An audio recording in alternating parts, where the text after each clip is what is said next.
ଆମର ଏଇ ଯୋଉ ରଥଟିଏ ଯିବ ଆମ ବ୍ଲକ ସ୍ତରୀୟ କେତେ ସ୍କୁଲ କୁ ଯିବ କଣ କେମିତି କାର୍ଯ୍ୟକ୍ରମ ଟିକେ ରହୁଛି ଟିକେ ସେ ବିଷୟରେ କହିବେ ସାର୍।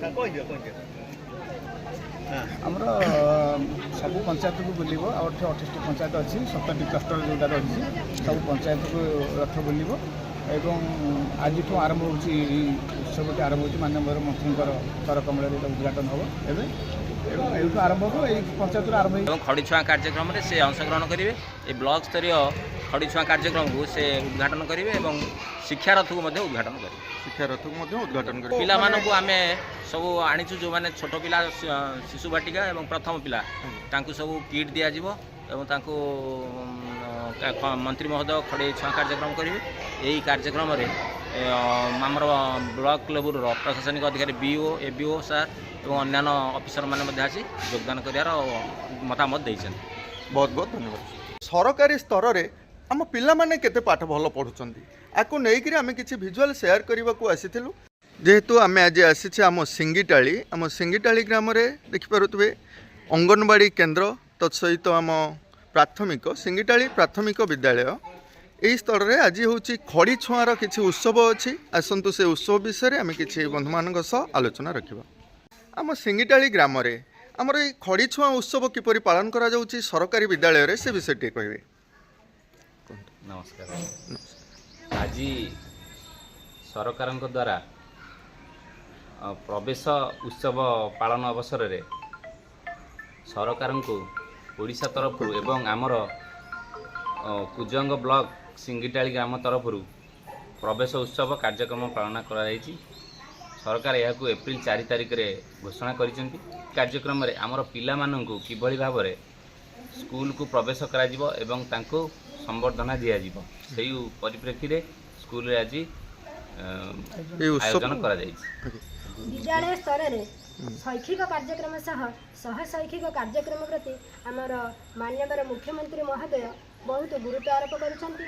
ତେଣୁ ସେ ବିଭିନ୍ନ ବାର୍ଷିକ ଉତ୍ସବ ମାନଙ୍କରେ ଆଉ ସୁରଭି ପ୍ରୋଗ୍ରାମ ବିଭିନ୍ନ ପ୍ରତିଯୋଗିତା ମାଧ୍ୟମରେ କିପରି ପିଲାମାନଙ୍କର ସାଂସ୍କୃତିକ କାର୍ଯ୍ୟକ୍ରମ ଯଥା ଚିତ୍ରାଙ୍କନ ବକ୍ତୃତା ଡିବେଟ୍ ପ୍ରଭୃତିରେ ଜିକେ ପ୍ରଭୃତିରେ ପିଲାମାନେ କିପରି ଭାବରେ ସେମାନଙ୍କର ଅନ୍ତର୍ନିହିତ ଗୁଣାବଳୀର ବିକାଶ ଘଟାଇବେ ସେଥିପାଇଁ ବିଭିନ୍ନ ପ୍ରକାର କାର୍ଯ୍ୟକ୍ରମ ମାନ କରୁଛନ୍ତି ଏବଂ ପିଲାମାନଙ୍କର ଆଗ୍ରହ ବୃଦ୍ଧି କରିବା ନିମନ୍ତେ ବିଭିନ୍ନ ପ୍ରକାର କାର୍ଯ୍ୟକ୍ରମ ସବୁ କରୁଛନ୍ତି ଉତ୍ସାହିତ କରୁଛନ୍ତି। ଆଉ ପିତାମାତାମାନଙ୍କୁ ମଧ୍ୟ ଡାକିକିନା ସଚେତନତା କରାଯାଉଛି। ଆମର ଏଇ ଯେଉଁ ପ୍ରବେଶ ଉତ୍ସବ ଆମ ବିଦ୍ୟାଳୟରେ ଖଡ଼ିଛୁଆଁ ଉତ୍ସବ ପାଳନ କରାଯାଉଛି ଏଥିରେ ଗ୍ରାମର ସମସ୍ତ ଲୋକମାନଙ୍କୁ ଏବଂ ଗ୍ରୁପର ମହିଳାମାନଙ୍କୁ ଏବଂ ଅଙ୍ଗନବାଡ଼ି କର୍ମୀମାନଙ୍କୁ ଆଶାକର୍ମୀମାନଙ୍କୁ ଆଉ ଯୁବଗୋଷ୍ଠୀମାନଙ୍କୁ ସମସ୍ତଙ୍କୁ ସଚେତନ ପୁରାତନ ଛାତ୍ର ନୂତନ ଛାତ୍ର ଆଉ ସମସ୍ତ ଯୁବଗୋଷ୍ଠୀମାନଙ୍କୁ ସଚେତନତା କରାଯାଉଛି କିପରି ସମସ୍ତେ ସରକାରୀ ବିଦ୍ୟାଳୟ ଉନ୍ମୁଖୀ ହେବେ। ସରକାର ସ୍ତରରେ ଯେଉଁ ପ୍ରୋତ୍ସାହନମୂଳକ ଅର୍ଥରାଶି ସବୁ ପ୍ରଦାନ କରାଯାଉଛି ପିଲାମାନଙ୍କୁ ମାଗଣା ଖାଦ୍ୟ ଯୋଗାଯାଉଛି ମଧ୍ୟାହ୍ନ ଭୋଜନ ଯୋଗାଯାଉଛି ପୋଷାକ ବିତରଣ କରାଯାଉଛି। ସେ ଆମର ଏପ୍ରିଲ 1 ଠାରୁ 14 ତାରିଖ ପର୍ଯ୍ୟନ୍ତ ଆମ ସାରା ଓଡ଼ିଶାରେ ଓଡ଼ିଆ ପକ୍ଷ ପାଳନ କରାଯାଉଛି। ଏହି ଓଡ଼ିଆ ପକ୍ଷ ପାଳନର ମୁଖ୍ୟ ଉଦ୍ଦେଶ୍ୟ ଆମେ ସମସ୍ତେ କେମିତି ଓଡ଼ିଆ ପ୍ରେମୀ ହେବା ଓଡ଼ିଆ ଭାଷାର ସୁରକ୍ଷା କରିବା ଓଡ଼ିଆରେ କହିବା ଓଡ଼ିଆରେ ଲେଖିବା ସମସ୍ତେ ଓଡ଼ିଆ ଭାଷାର ଅଭିବୃଦ୍ଧି କରିବା ନିମନ୍ତେ। ବହୁତ ଧନ୍ୟବାଦ। ଟିକେ ଭାଇ ଜାଣିବା ଆପଣଙ୍କ ଗ୍ରାମରେ ମାନେ ସରକାରୀ ସ୍ତରରେ ଆମର ଗୋଟିଏ ବିଦ୍ୟାଳୟ ଅଛି ବେସରକାରୀ ସ୍ତରରେ ଅଛି କି ଆପଣଙ୍କ ପ୍ରାଇଭେଟ ସ୍କୁଲ କିଛି ଗଢ଼ି ଉଠିଛି? ଆମ ଗାଁରେ କିଛି ପ୍ରାଇଭେଟ ସ୍କୁଲ ନାହିଁ। ଆମର ଛୋଟ ପିଲାଙ୍କ ପାଇଁ ଅଙ୍ଗନବାଡ଼ି ଅଛି। ଅଙ୍ଗନବାଡ଼ି ପରେ ଆମର ଏ ବିଦ୍ୟାଳୟଟି ଅଛି। ଆମ ବିଦ୍ୟାଳୟଟି 5ମ ଶ୍ରେଣୀ ପର୍ଯ୍ୟନ୍ତ ଅଛି। ପିଲାମାନଙ୍କ ନିମନ୍ତେ ଆମର ଶିକ୍ଷକ ଶିକ୍ଷୟିତ୍ରୀ କେତେ ଜଣ ଅଛନ୍ତି? ଶିକ୍ଷକ ଜଣେ ଶିକ୍ଷୟିତ୍ରୀ ଜଣେ 2 ଜଣ ଅଛନ୍ତି। এই 5ମ ଶ୍ରେଣୀ ପର୍ଯ୍ୟନ୍ତ ପିଲା କେବଳ ତ ଗୋଟିଏ ସ୍ଥାନରେ ବସି ପାଠ ପଢ଼ି ପାରିବେନି ନା ସେମାନେ ଖେଳାବୁଲା ପାଇଁ ମଧ୍ୟ ତାଙ୍କୁ ସରକାର ପ୍ରୋତ୍ସାହନ ଦେଉଛି ଖେଳ ସାମଗ୍ରୀ ମଧ୍ୟ ଯୋଗାଇ ଦେଇଛି। ଖେଳ ଶିକ୍ଷକ ଅଛନ୍ତି ଆମ ବିଦ୍ୟାଳୟରେ ଭାଇ? ଆମ ଏହି ପ୍ରାଥମିକ ବିଦ୍ୟାଳୟରେ କୌଣସି କ୍ରୀଡ଼ା ଶିକ୍ଷକ ନାହାନ୍ତି ତେଣୁକରି ନିଶ୍ଚିନ୍ତ ଭାବେ ଆବଶ୍ୟକ ହେଉଛି ଏ ସ୍କୁଲ ପାଇଁ ଜଣେ କ୍ରୀଡ଼ା ଶିକ୍ଷକ। କ'ଣ ଟିକେ କହିବେ ବର୍ତ୍ତମାନ ଏତେ ସରକାର ଯୋଜନା ପରେ ଯୋଜନା ଦେଉଛନ୍ତି ପିଲାମାନଙ୍କୁ ମୁଫ୍ତରେ ଖାଦ୍ୟ ମଧ୍ୟ ଦେଉଛନ୍ତି ମିଡ୍ ଡେ ମିଲ୍ର ସୁନ୍ଦର ବ୍ୟବସ୍ଥା ରଖିଛନ୍ତି ପୋଷାକ ଦେଉଛନ୍ତି କିନ୍ତୁ ଖେଳ ସାମଗ୍ରୀ ଦେଉଛନ୍ତି ଖେଳ ଶିକ୍ଷକ ନାହାନ୍ତି ଏଥିପ୍ରତି କ'ଣ କହିବେ ଟିକେ? ନିଶ୍ଚିନ୍ତ ଭାବେ କ୍ରୀଡ଼ା ଶିକ୍ଷକ ତ ସ୍କୁଲରେ ଆବଶ୍ୟକ କିନ୍ତୁ ଆମେ ଆଜି ଏଇ ଯେଉଁ ଛୋଟ କୁନି ପିଲାମାନେ छोट खेलरू आज जो जिला स्तरीय राज्य स्तरीय ब्लॉक स्तरीय जो भी जाउछंती यही कुनी पिला माने एउठू ही खेल शिखी बा सेमानक दायित्व नहीं सरकार आज जाके बड़ जाके जीवा दरकार तेणुक निहाती आवश्यक ये स्कूल रे जने क्रीड़ा शिक्षक। बहुत बहुत धन्यवाद। आम ग्राम नुआगढ़ आज एप्रिल मास 4 तारिख यही दिन प्रवेश उत्सव आम गाँव में पालन करा जाउछि। देखिपे शिक्षक मैंने केते तत्पर अच्छा ये उत्सव पालन करने नुआगढ़ उच्च प्राथमिक विद्यालय रे किपरि आमर ये आज ये उत्सव पालन करा जिवो एथि आलोचना रखा आमर प्रधान शिक्षयित्री अच्छा टे परिचय देवे आज ये उत्सव विषय टे कहे सरकार तरफ आज दिनटी हेउची एक खड़ी छुआ एवं प्रवेश उत्सव दिवस।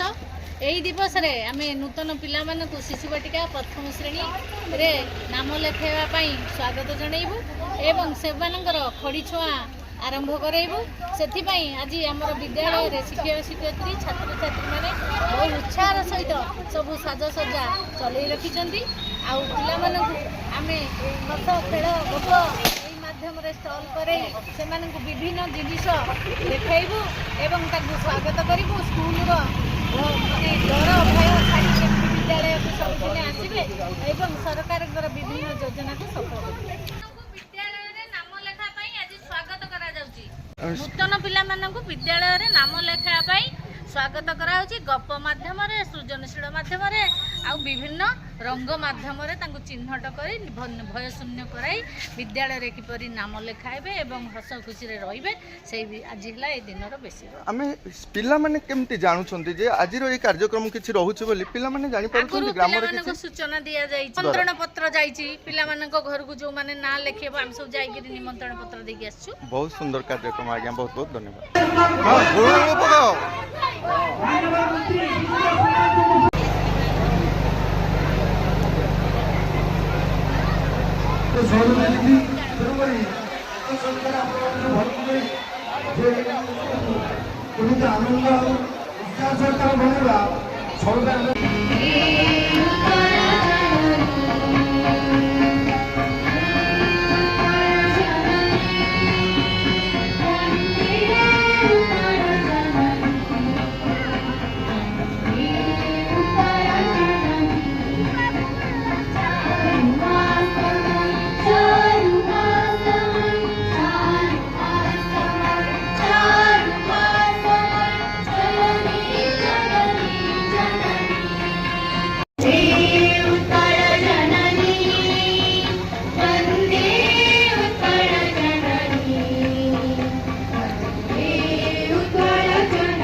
शिशुମାନଙ୍କୁ ଖଳିଛୁଆ ଉତ୍ସବ ଭାବରେ ଏବଂ ପ୍ରବେଶ ଉତ୍ସବ ଭାବରେ ଆଜି ଆମେ ପାଳନ କରିବା।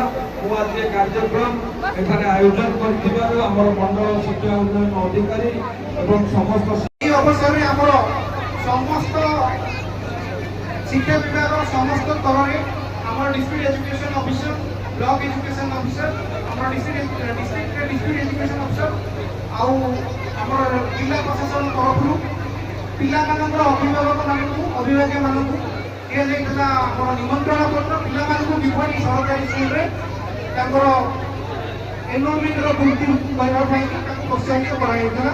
ସେହିପରି ଆମେ ବ୍ଲକ ସ୍ତରରେ ଆମର ଯେଉଁଦିନ ଫିନାନ୍ସ ଥିଲା କଲେକ୍ଟରଙ୍କର ଡିଷ୍ଟ୍ରିକ୍ଟ କଲେକ୍ଟର ସାର୍ଙ୍କର ଆମର ଡିଓ ସାର୍ ବି ଥିଲେ ଡିଓ ସାର୍ ଏବଂ ସ୍କୁଲ କଲେକ୍ଟର ସାର୍ ଆମେ ବଳରାମପୁରରେ ଗାଁ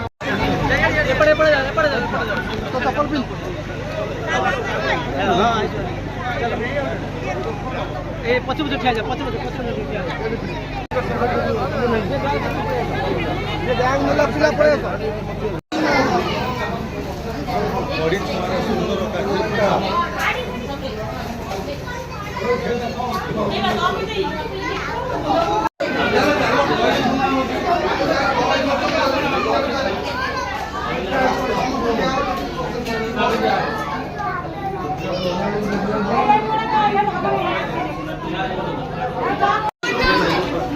ପିଲାମାନେ ଆମର ବଡ଼ି ଛୁଉଁଛନ୍ତି।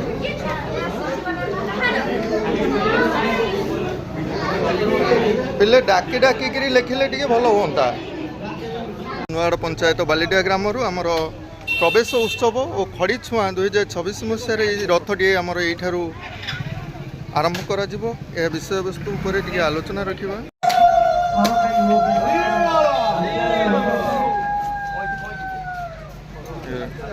ରଥର ଉତ୍ସବ ଏଠି ଯେଉଁମାନେ ଉପସ୍ଥିତ ଅଛନ୍ତି ମା ମାନେ ଭଉଣୀ ମାନେ ମଉସା ମାନେ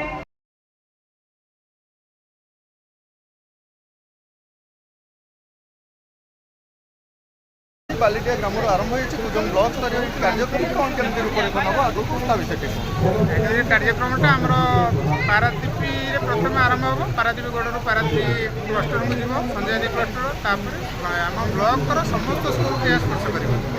ଆଗର ମୁଖ୍ୟ ଉଦ୍ଦେଶ୍ୟ ହେଉଛି ସମସ୍ତ ଅଭିଭାବକମାନଙ୍କୁ ଆଉ ପିଲାମାନଙ୍କୁ ସଚେତନ କରାଇବା ଆମର ନାମ ଲେଖା ପାଇଁ।